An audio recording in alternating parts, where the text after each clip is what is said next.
Hello students, आज आपण stock exchanges in India, भारतामधले जे प्रतिभूती बाजार आहेत त्याविषयी माहिती घेणार आहोत. सो इन लास्ट लेक्चर, पाठीमागल्या लेक्चरमध्ये आपण सेकंडरी मार्केट म्हणजे स्टॉक एक्सचेंज म्हणजे काय याविषयी डिस्कशन केलेलं आहे. आज ऍक्च्युअली भारतामधली जी स्टॉक एक्सचेंजेस आहेत त्याविषयी थोडक्यात आपण काय करू, चर्चा करू. ते कसे स्थापन होतात, त्याचं ऑर्गनायझेशन, मॅनेजमेंट कसं असतं त्याविषयी चर्चा करायची आहे थोडक्यात. So the stock exchange is the market where stock shares and other securities are bought and sold. हे आपण बघितलंय की स्टॉक एक्सचेंज काय एक मार्केट आहे जिथं स्टॉक शेअर्स म्हणजे शेअर्स वगैरे काय सिक्युरिटीज काय होतात, खरेदी आणि त्याची विक्री होत असते. It is a market where the owners may dispose of their securities as and when they like. In a modern capitalist economy, almost all commodities, even the smallest, are produced on large scale, and large scale production implies large amounts of capital. Simple आहे की या मार्केटमध्ये owners जो आहे म्हणजे ज्याच्याकडे ही security आहे, may dispose their security as and when they like. म्हणजे त्याला ज्यावेळेस वाटेल त्यावेळेस तो ती काय करू शकतो, विकू शकतो. भारतासारख्या किंवा जी कॅपिटलिस्ट कंट्री आहेत त्यामध्ये खास करून मोठ्या प्रमाणावर उत्पादनासाठी वगैरे काय लागत असतं, भांडवल इथं लागत असतं. त्यामुळं प्रत्येक देशामध्ये जनरली कॅपिटलिस्ट इकॉनॉमीमध्ये स्टॉक एक्सचेंज काय असतं तिथं महत्वाचे ठरत असतात. एक डेफिनेशन पहा. According to Pyle, security exchange that is stock exchanges are market places where securities that have been listed thereon may be bought and sold for their investment or speculation. काय आहे तर एक stock exchanges, security exchanges काही market places आहेत. ही एक जागा आहे. तिथं काय होत असतं, where securities that have been listed, की ज्या सिक्युरिटीची नोंदणी झालेली आहे, लिस्टेड यादीमध्ये नाव आहे पर्टिक्युलर स्टॉक एक्सचेंजेसच्या, त्या यादीमधील नाव असलेल्या सिक्युरिटीजचं इथं काय होत असतं, बॉट अँड सोल्ड, खरेदी आणि इथं विक्री होत असते for either investment or speculation, म्हणजे गुंतवणुकीसाठी किंवा for the purpose of speculation. Speculation हा शब्द स्टॉक मार्केटमध्ये, कॅपिटल मार्केटमध्ये मोठ्या प्रमाणावर वापरला जात असतो. जनरली कोणत्या अर्थानं शब्द वापरला जात असतो, किमतीमधले जे चढउतार असतात त्यातून एक बेनिफिट करून घ्यायचा, फायदा करून घ्यायचा, त्या अर्थानं स्पेक्युलेशन हा शब्द वापरला जात असतो. ओके. सो काय आहे मग, एक प्रकारे मार्केट प्लेस आहे जिथं सिक्युरिटीची नोंदणी झालेली असते, त्या नोंदणी झालेल्या सिक्युरिटीची खरेदी आणि विक्री होत असते गुंतवणुकीसाठी किंवा एक व्यवहार म्हणून, व्यापार म्हणून स्वतःचा फायदा करून घेण्यासाठी इथं ही खरेदी विक्री केली जात असते. आता जर भारताच्या स्टॉक एक्सचेंजेसची जर हिस्ट्री बघितली थोडक्यात आपण समजून घेऊ. The first organise stock exchange in India was started in Bombay when the native share stock brokers association known as Bombay stock exchange was found by the brokers in Bombay. तर पहिला जो स्टॉक एक्सचेंज आहे तो कुठं स्थापन झालेला आहे, in India was started in Bombay, मुंबईमध्ये स्थापन झालेला आहे. नेमकं काय होतं हे तर native share stock brokers association, म्हणजे जे शेअर ब्रोकर होते त्यांची एक संघटना होती, त्या संघटनेनं हा बॉम्बे स्टॉक एक्सचेंज काय केलेलं आहे, स्थापन केलेलं आहे. म्हणजे जे ब्रोकर्स आहेत त्या ब्रोकरच्या संघटनेनं हा बॉम्बे स्टॉक एक्सचेंज काय केला, स्थापन केलेला आहे. साधारणपणे 1875च्या दरम्यान हा स्टॉक एक्सचेंज काय झालेला आहे, स्थापन झालेला आहे. In 1894 the Ahmedabad stock exchanges was started to facilitate dealing in shares of textile mills there. तर अहमदाबादमध्ये ज्या टेक्सटाईल मिल्स आहेत, कापड उद्योग अहमदाबादमध्ये काय आहे, मोठ्या प्रमाणावर आहे. तर तिथल्या उद्योगांना चे जे शेअर्स आहेत त्यांचे व्यवहार करण्यासाठी अहमदाबादमध्ये एक स्टॉक एक्सचेंज 1894 मध्ये स्थापन झाला. Then the Calcutta stock exchange was started in 1908 to provide a market for shares of plantations and jute mills. तर कोलकाता परिसरामध्ये खास करून ह्या प्लांटेशन्स किंवा ज्यूट मिल्स आहेत त्यांचे जे काही शेअर्स आहेत त्यांचे इथं डिलिंग करण्यासाठी 1908 मध्ये कोलकातामध्ये स्टॉक एक्सचेंज काय झाला, स्थापन झाल्याचं दिसून येतं. The second world war saw great speculative activity in the country and number of stock exchanges rose from 7 in 1939 to 21 in 1945. So दुसऱ्या महायुद्धानंतर मोठ्या प्रमाणावर एक स्पेक्युलेटिव्ह ऍक्टिव्हिटी जी आहे स्टॉक मार्केटमधून फायदा करून घेता येतो, स्टॉक मार्केट उत्पन्नाचं साधन होऊ शकतं हे सिद्ध झालं आणि त्यातून मग मोठ्या प्रमाणावर भारतामध्ये इथं स्टॉक एक्सचेंजेस सुरू झाल्याचं दिसून येतं. साधारणपणे 1939 मध्ये 7 स्टॉक एक्सचेंज होते, ते 1945 मध्ये 21 स्टॉक एक्सचेंज झाल्याचं दिसून येतं. Then besides these organized stock exchanges, there was a number of unorganized and unrecognized exchanges known as curb market, which function under a set of usage and conventions and did not have any set of rules which could be enforced in course of law. So unorganise किंवा unrecognised stock exchange सुद्धा मोठ्या प्रमाणावर या कालावधीमध्ये काय झालेले होते तर स्थापन झालेले होते. त्याला इथं कर्व मार्केट म्हणून त्यावेळेस काय केलं जात होतं, म्हटलं जात होतं. सो काही रूल्स किंवा काही कन्व्हेन्शन्स वगैरे या स्टॉक एक्सचेंजेसचे नव्हते, म्हणजे रिकग्नाइज्ड पण होते आणि अनरिकग्नाइज्ड स्टॉक एक्सचेंज सुद्धा यावेळेला इथं चालू झाल्याचं दिसून येतं. Then under the securities contract regulation act SCRA, Securities Contract Regulation Act 1936, the Government of India has so far recognized 23 stock exchanges. Bombay is the premier exchange in the country and nearly 70% of all transactions in country are done in that exchange. So simple आहे. 1936 मध्ये government of इंडियानं एक कायदा pass केला, security contract regulation act, आणि त्या कायद्यानुसार भारतामध्ये 23 स्टॉक एक्सचेंजेसना इथं काय केलेले आहे, मान्यता दिलेली आहे. आणि मुंबईमधला जो स्टॉक एक्सचेंज आहे एक भारताचा प्रमुख स्टॉक एक्सचेंज, प्रीमियर एक्सचेंज काय केला जातो, मानला जातो. आणि पूर्ण जे ट्रान्झॅक्शन भारतामध्ये स्टॉक एक्सचेंजेसमध्ये होतात, एकूण सगळ्या स्टॉक एक्सचेंजेसमध्ये त्यापैकी 70% ट्रान्झॅक्शन या बॉम्बे स्टॉक एक्सचेंजमध्ये होत असतात. त्याची माहिती आपण घेऊ थोडं. आता पहा काही कॅरेक्टरिस्टिक्स पहा. It is an organised capital market, हे संघटित कॅपिटल मार्केट असतं. ब्रोकर्स वगैरे हे सगळे एकत्र येऊन नियम असतात आणि त्यातून हे स्टॉक मार्केट तयार होत असतं exchange. It may be incorporated और नॉन इनकॉर्पोरेटेड बॉडी, म्हणजे इनकॉर्पोरेटेड असेल किंवा नॉन इनकॉर्पोरेटेड काय असू शकते तर ती बॉडी असू शकते. It is an open market for purchase and sale of security, open market आहे हे, जिथं खरेदी आणि विक्री सिक्युरिटीची होत असते. Only listed securities can be dealt on stock exchange, हा एक महत्वाचा भाग आहे. ज्या सिक्युरिटीजचं लिस्टिंग झालेलं आहे, लिस्टिंगची संकल्पना आपण बघू, त्याच स्टॉकचं म्हणजे शेअरचं सिक्युरिटीचं इथं काय होतात, व्यवहार होतात. It works under established rules and regulation, stock exchange स्थापन होत असताना रूल्स रेग्युलेशन तयार केले जातात. हे जे एस्टॅब्लिश्ड रूल्स रेग्युलेशन आहेत, जे तयार केलेले आहेत त्यानुसारच त्यांचं कामकाज चालतं. जे securities are bought and sold either for investment or for speculative purpose. आपण वर बघितलं इथं जे सिक्युरिटीची खरेदी विक्री होत असते गुंतवणुकीसाठी किंवा स्पेक्युलेटिव्ह पर्पजसाठी होत असते. ओके. सो आता हे जे संघटना आहे भारतामध्ये स्टॉक एक्सचेंजेसचं ते पहा. Stock exchanges in India are organised in any of the following forms, खालील स्वरूपाचे हे स्टॉक एक्सचेंज भारतामध्ये दिसून येतात. एक voluntary non profit making association, म्हणजे स्वइच्छेनं नफा हा हेतू डोळ्यासमोर न ठेवता स्थापन झालेले स्टॉक एक्सचेंज. त्यामध्ये हे बॉम्बे, अहमदाबाद आणि इंदोरचे स्टॉक एक्सचेंज आहेत. Voluntary non profit making associations आहेत. नफा कमवणे हा हेतू इतर या स्टॉक एक्सचेंजेसचा नसतो. देन पब्लिक लिमिटेड कंपनीज, म्हणजे पब्लिक लिमिटेड कंपनी ह्या हेड अंतर्गत स्टॉक एक्सचेंजेसची इथं नोंदणी केली जात असते. जसं कलकत्ता, दिल्ली, बेंगलोर इथले जे स्टॉक एक्सचेंजेस आहेत हे पब्लिक लिमिटेड कंपनी म्हणून स्थापन झालेले आहेत आणि कार्यरत आहेत. Then company limited by guarantee, म्हणजे हमी कंपनी असते त्या अंतर्गत काही स्टॉक एक्सचेंजेस इथं भारतामध्ये कार्यरत आहेत. हमीनं मर्यादित असणारी कंपनी थोडक्यात. हैदराबाद आणि मद्रासमधले स्टॉक एक्सचेंजेस हे limited by guarantee, company limited by guarantee या स्वरूपाचे आहेत. ओके. आता याचं व्यवस्थापन कसं असतं. Generally a stock exchange is managed by governing body which consists of president, vice president, executive director, elected directors, public representative and government nominee. So कोणतेही stock exchange घ्या, एक गव्हर्निंग बॉडी असते, म्हणजे नियमन एक यंत्रणा असते. त्यामध्ये कोण असतं, एक प्रेसिडेंट असतो, व्हाईस प्रेसिडेंट असतो, एक्झिक्युटिव्ह डायरेक्टर्स असतात, कार्यकारी संचालक, इलेक्टेड डायरेक्टर्स असतात, वेगवेगळ्या व्यवसायातून शेअर ब्रोकरचे प्रतिनिधी इथं मॅनेजमेंट काउन्सिलवर किंवा मॅनेजमेंटवर अपॉइंट केलेले असतात, इलेक्ट केलेले असतात, निवडून दिलेले.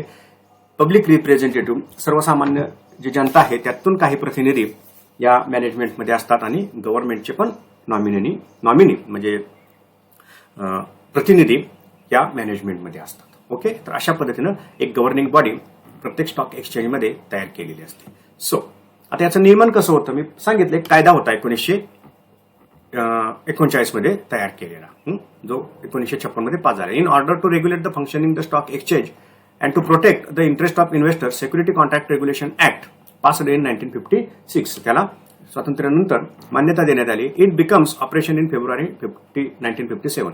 तर हा कायदा निर्माण केला 1957 पासून तो प्रत्यक्ष काय झालेला आहे, अंमलात आलेला आहे. सो त्याचं मेन काम काय, the main objective of SCRA, that is Security Contracts Regulation Act, is to prevent malpractices in dealing of securities by regulating the purchase and sale of securities outside the boundaries of stock exchanges through the licensing of security dealers. So simple आहे की जे माल practices आहेत, गैरव्यवहार, चुकीच्या पद्धतीने व्यवहार इथं केले जात असतात डिलिंग इन सिक्युरिटी, खरेदी विक्रीमध्ये, तर ते नियमित करणे किंवा नियमित म्हणण्यापेक्षा त्याच्यावर नियंत्रण ठेवणे, किंवा जे आउटसाइड बाउंड्रीज स्टॉक एक्सचेंजेस आहेत तिथले जे काही डीलर्स आहेत त्यांना इथं परवानगी देणे आणि त्यांना इथं काय करायचं, नियंत्रित करायचं, हे या ऍक्टचं काय आहे, उद्देश आहे. So the act employers central government and most of this powers have been delegated to SEBI. आणि हा जो ऍक्ट आहे सेंट्रल गव्हर्नमेंटला या ऍक्टनुसार अधिकार मिळालेले आहेत आणि हे अधिकार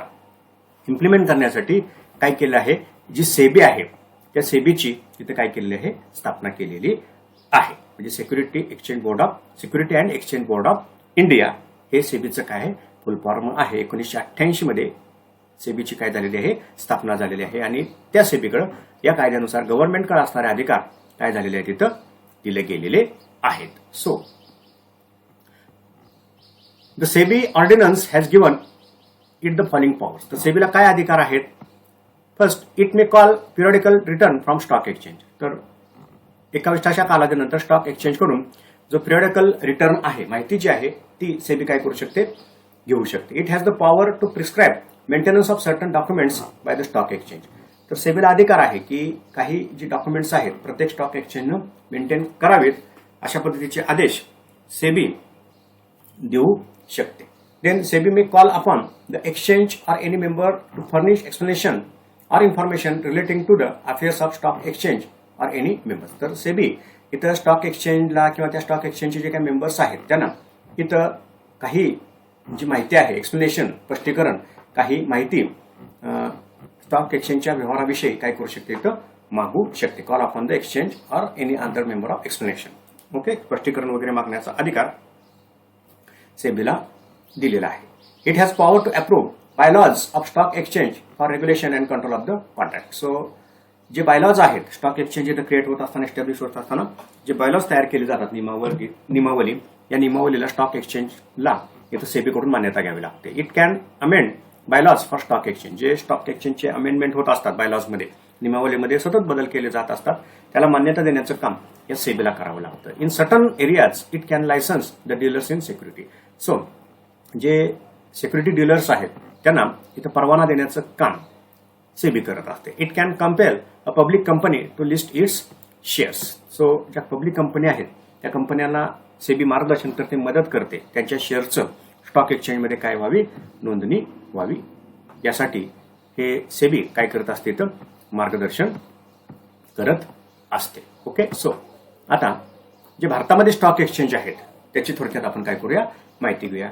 सो पहिला आहे most important Bombay stock exchange. आपण वर बघितलेलं आहे की 70% व्यवहार हा बॉम्बे स्टॉक एक्सचेंज थ्रू भारतामध्ये होत असतो. एक मेजर स्टॉक एक्सचेंज म्हणून या स्टॉक एक्सचेंजकडे बघितलं जात असतं. त्यामुळे थोडक्यात समजून घेऊ.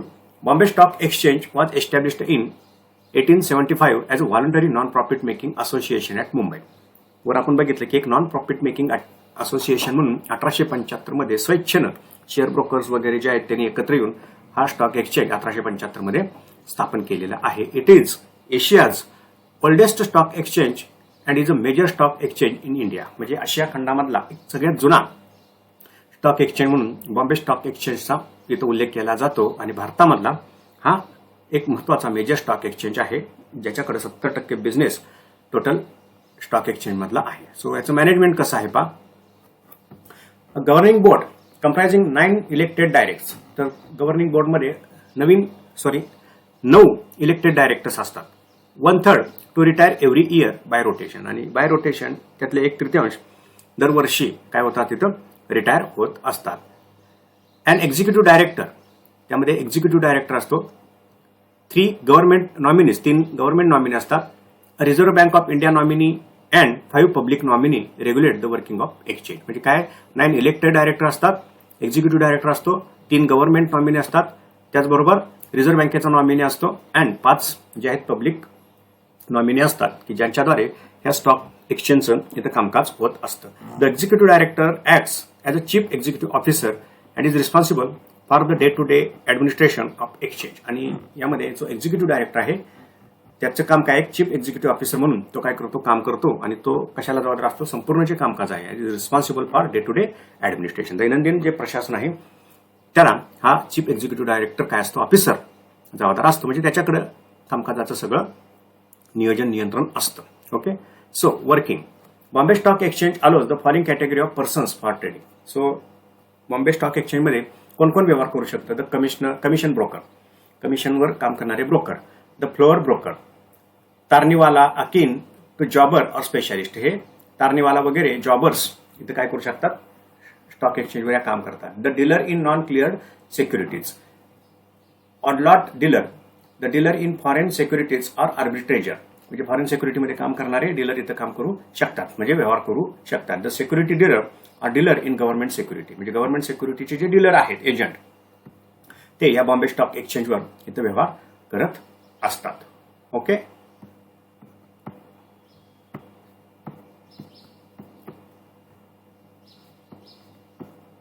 देन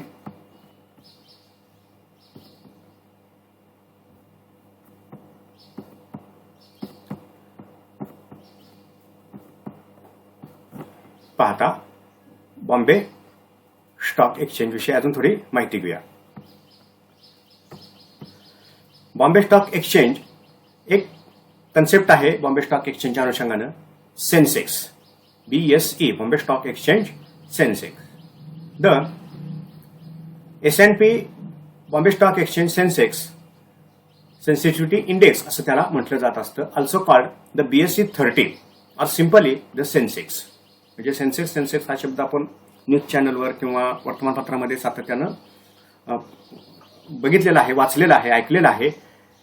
काय आहे त्याला इथं काय म्हटलं जातं, BSE 30 त्याचं एक जे इंडिकेशन आहे, ओके, त्याला इथं काय म्हटलं जातं, Sensex is a free float market weighted stock market index of 30 well established and financial sound companies listed on Bombay stock exchange. म्हणजे काय आहे की बॉम्बे स्टॉक एक्सचेंजमध्ये ज्या 30 कंपन्या कोणत्या, वेल एस्टॅब्लिश्ड अँड फायनान्शियली साऊंड, म्हणजे पूर्णपणे व्यापक अशा वेल एस्टॅब्लिश्ड आहेत, म्हणजे चांगल्या स्वरूपात ते आता काय करत आहेत, काम करत आहेत, आणि आर्थिकदृष्ट्या इथं काय मजबूत आहेत, अशा कंपन्यांचे जे स्टॉक्स आहेत, राईट, त्याचा एक जो वेटेड इंडेक्स आहे मार्केट, म्हणजे त्याचं जे मार्केट आहे त्या 30 कंपन्यांच्या शेअर्सचं जी काय मागणी आणि पुरवठा आहे, म्हणजे बॉट आणि सोल्ड, त्यातून एक जी सिच्युएशन क्रिएट होत असते त्याच्या आधारे एक निर्देशांक काय होत असतो, तयार होत असतो. त्याला इथं काय म्हटलं जातं, BSE 30 किंवा त्यालाच आपण काय म्हणतो, सेन्सेक्स. तो सिंपल आहे, मुंबई स्टॉक एक्सचेंज मधल्या ज्या आर्थिकदृष्ट्या मजबूत असणाऱ्या 30 कंपन्या आहेत, या 30 कंपन्यांच्या शेअर्सच्या व्यवहाराच्या द्वारे जो एक निर्देशांक तयार होतो त्याला काय म्हटलं जातं, सेन्सेक्स असं म्हटलं जात असतं. So 30 component companies, which are some of the largest and most actively traded stock, are representative of various industrial sectors of Indian economy. म्हणजे वेगवेगळ्या ज्या इंडस्ट्रियल सेक्टर्स आहेत भारतामधले, मग ऍग्रिकल्चर असेल, फार्मास्युटिकल असेल, इलेक्ट्रॉनिक वगैरे असे जे काही इंडस्ट्रियल सेक्टर आहेत, 35-40 इंडस्ट्रियल सेक्टरमधील काही महत्वाच्या ज्या कंपन्या आहेत, मोठ्या ज्या कंपन्या आहेत, की ज्या कंपन्यांचे मोठ्या प्रमाणावर इथं भागांची काय होत असते, खरेदी विक्री होत असते, त्याच्या आधारे हा सेन्सेक्स काय केला जात असतो, तयार केला जात असतो. Okay, then national stock exchange. So national stock एक्सचेंजच्या अगोदर एक संकल्पना आपल्याला या बॉम्बे स्टॉक एक्सचेंजच्या अनुषंगाने समजून घ्यायची आहे. Bombay online trading system, bolt असं त्याला म्हटलं जात असते. BSE online trading was established in 1995, म्हणजे 1995 पासून या बॉम्बे स्टॉक एक्सचेंजवर ऑनलाईन ट्रेडिंग करता येतं. त्याला काय म्हटलं जातं, बोल्ट असं म्हटलं जात असतं. And is the first exchange to be set up in Asia, म्हणजे आशियामध्ये ऑनलाईन व्यवहार करण्यासाठीचा जो सेटअप आहे तो या बॉम्बे स्टॉक एक्सचेंज थ्रू काय झालेला आहे, अवेलेबल झालेला आहे. It has a largest number of listed companies in the world and currently has 4,937 companies listed on the exchange with over 7,700 traded instruments. So या बॉम्बे स्टॉक एक्सचेंजवर एक काय आहे, एक largest number of listed company in the world, म्हणजे जगामध्ये सगळ्यात जास्त कंपन्यांच्या शेअरची नोंदणी कुठे झालेली आहे, या बॉम्बे स्टॉक एक्सचेंजमध्ये झालेली आहे. साधारणपणे 4,937 कंपन्या यावर काय आहे तिथं नोंद आहेत, आणि एकूण सिक्युरिटीज किती आहेत, जे इन्स्ट्रुमेंट्स आहेत किती आहेत 7,700 इन्स्ट्रुमेंट, वेगवेगळ्या प्रकारची शेअर्स, बॉन्ड्स, डिबेंचर्स, त्यामधल्या व्हरायटीज, हे सगळे मिळून इन्स्ट्रुमेंट्स किती आहेत 7,700 इन्स्ट्रुमेंट्स या बॉम्बे स्टॉक एक्सचेंजवर इथं काय होतात, तिथं त्याचं ट्रेडिंग इथं होत असतं through bolt. Okay, so bolt म्हणजे काय, Bombay online trading system. It is established in 1995. Okay, so national stock exchange. National stock exchange was incorporated in November 92 with an equity capital of 25 crore. So 1992 मध्ये हा national stock exchange काय झालेला आहे, इथं स्थापन झालेला आहे. 25 करोड इतकं त्याचं काय आहे, भाग भांडवल आहे. National stock exchange is a professionally managed national market for shares, public sector units, bonds, debentures and non government securities with all the necessary infrastructure and trading facilities. So काय आहे हे नॅशनल स्टॉक एक्सचेंज, एक professionally manage national market आहे, राष्ट्रीय बाजार आहे. कशाचा, नेहमीप्रमाणे शेअर्स, पब्लिक सेक्टरचे बॉन्ड्स आहेत, डिबेंचर्स आहेत, गव्हर्नमेंट सिक्युरिटीजचं इथं काय होतं, डीलिंग होत असतं. NSE is an electronic screen based system where members have equal access and equal opportunity of trade irrespective of their location. म्हणजे हा पूर्ण इलेक्ट्रॉनिक बेस्ड काय आहे, स्टॉक मार्केट आहे. म्हणजे इथं कुणीही भारतामधला व्यक्ती घरी बसून इथे काय करू शकतो, व्यवहार करू शकतो. देन याचे ऑब्जेक्टिव्ह काय आहेत पहा, providing a national wide trading facility for equities, डेब्ट इन्स्ट्रुमेंट ऍटसेट्रा. संपूर्ण भारतामध्ये स्टॉक एक्सचेंजमध्ये व्यवहार करण्याची एक संधी या नॅशनल स्टॉक एक्सचेंजमुळे काय झालेली आहे, मिळालेली आहे, किंवा ते मिळवून देणं प्रत्येकाला, कारण ही ऑनलाईन सिस्टीम आहे, पूर्णपणे स्क्रीन बेस्ड सिस्टीम आहे. तो एक ऑब्जेक्टिव्ह आहे, national wide trading facility. Then ensure equal access to investors all over the country through and appropriate communication network. So जो इक्वल ऍक्सेस आहे, जे भारतामधले ऑल ओव्हर कंट्री, संपूर्ण भारतात पसरलेले जे गुंतवणूकदार आहेत त्या सगळ्यांना एक समान संधी जी आहे, ऍक्सेस जो आहे तो उपलब्ध करून देणं, एक अप्रोप्रिएट कम्युनिकेशन नेटवर्क थ्रू, हे नॅशनल स्टॉक एक्सचेंजचं ऑब्जेक्टिव्ह आहे. Then provide fair, efficient and transparent securities market to investors using electronic trading system. So एक जे फेअर, एफिशियंट आणि ट्रान्सपरंट सिक्युरिटी मार्केट गुंतवणूकदारांना उपलब्ध करून देणं, हे ह्या नॅशनल स्टॉक एक्सचेंजचा उद्देश आहे. Then enable shorter settlement cycles and book entry settlement system. So जी सेटलमेंट सायकल आहे, म्हणजे ऑर्डर दिल्यानंतर तो शेअर परचेस होऊन प्रत्यक्ष ज्यानं तो घेतलेला आहे त्याच्या नावावर ट्रान्सफर होणं, एक जी सेटलमेंट सायकल आहे, कॅश पेमेंट वगैरे होणं,